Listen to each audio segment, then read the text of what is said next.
After yesterday's match Man City versus Arsenal, আমি এইটুখানি sure হয়ে গেছি whether your Barcelona fan, Real Madrid fan, আর ইপিএলের দিক থেকে দেখতে গেলে Man City, Man United, Chelsea, Tottenham Hotspur, আমি যে কোনো টিমের নাম নিই, সবাই সবাই সব ফুটবল ফ্যানরাই, প্রত্যেকটা ক্লাবের ফুটবল ফ্যানরাই এখন বর্তমানে আর্সেনাল ক্লাবকে খুব হেট করে, ভীষণভাবে হেট করে। কেউই চায় না আর্সেনাল এই সিজনেও কোনো ট্রফি জিতুক।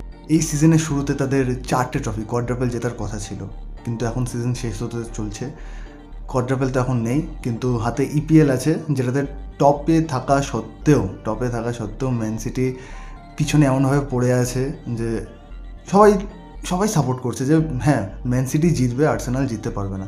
অ্যান্ড ওই দিক থেকে দেখতে গেলে ফর দ্য চ্যাম্পিয়ন্স লিগ, ভাই the world will be destroyed, পরমাণু বোমা পড়ে যাবে, যুদ্ধ হয়ে যাবে, অ্যাস্ট্রয়েড এসে পৃথিবীতে ধাক্কা খাবে, but Arsenal will not win the champions league. এটা হতেই পারে না, এটা হবে না, কখনোই হবে না, যতই চেষ্টা করি নিক।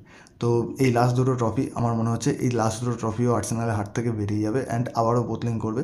এত মানে কী বলবো, ট্যাকটিক্যাল, এত ভালো ডিফেন্সিভ প্লেয়ার্স, তারপর গোলকি রায়া, ফ্রন্ট লাইনে মিডফিল্ডে ভালো ভালো প্লেয়ার, ভাই ডেকল্যান রাইস, ওডেগার্ডও চোট থেকে টিমে চলে এসছে, তাও সত্ত্বেও এত খারাপ পরিস্থিতি, মানে ম্যান সিটির কাছে হেরে যাচ্ছে।